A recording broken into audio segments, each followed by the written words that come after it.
after the election result, there's got to be a compromise, hasn't there? There's no mandate for a hard Brexit. Well, Cathy, I just wish you or somebody else would define for me what a hard Brexit is or a soft Brexit.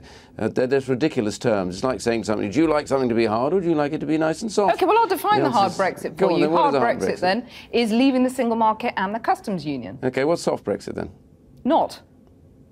Not what?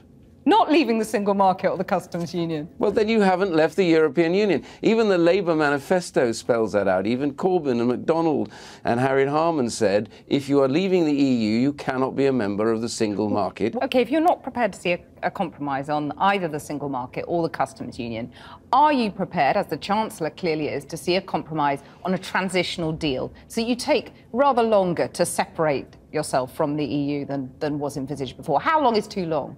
I don't have any obligations at all to timescales. All I'm saying is that the idea of what we have to do is very clear. We have 2 years to work out what our arrangements are with the EU, and then we've left.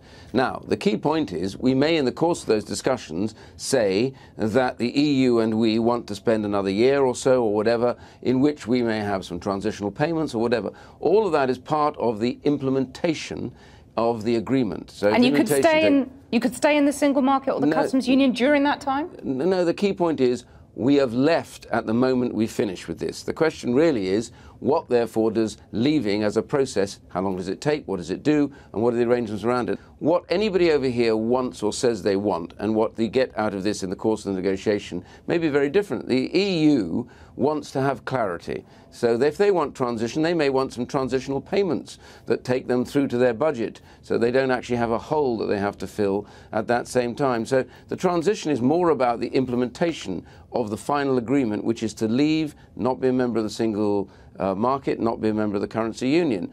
The rest is just about how you go about doing that over a period of time, and I think that's the important point to make. Well, I'm not seeing many concessions from you on this, but what about the divorce bill, then? I'm not doing the negotiation. But if you were, what would you say on the divorce bill? Would you sort of pay up, I don't know, 50 billion quid, for example, in the interest of moving on to the more important business of the trade talks? Well, not really, because, of course, the point is, notice they use the phrase, make sufficient progress, because the EU knows something very important. And this is the fact that all of this is actually interlinked dramatically. So whatever arrangement we end up with the EU also has a financial implication.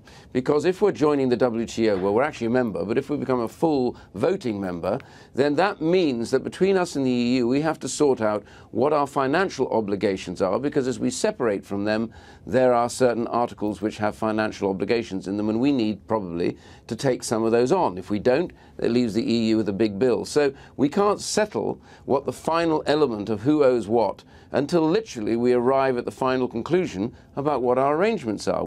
Seeing David Davis confidently strutting his stuff today, did you think perhaps it might be better to have the strong and stable David Davis as Prime Minister, pushing this legislation through?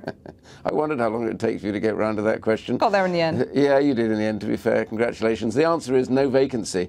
And I'm convinced that we have to be stable and strong by staying together, not having leadership elections, getting on with this.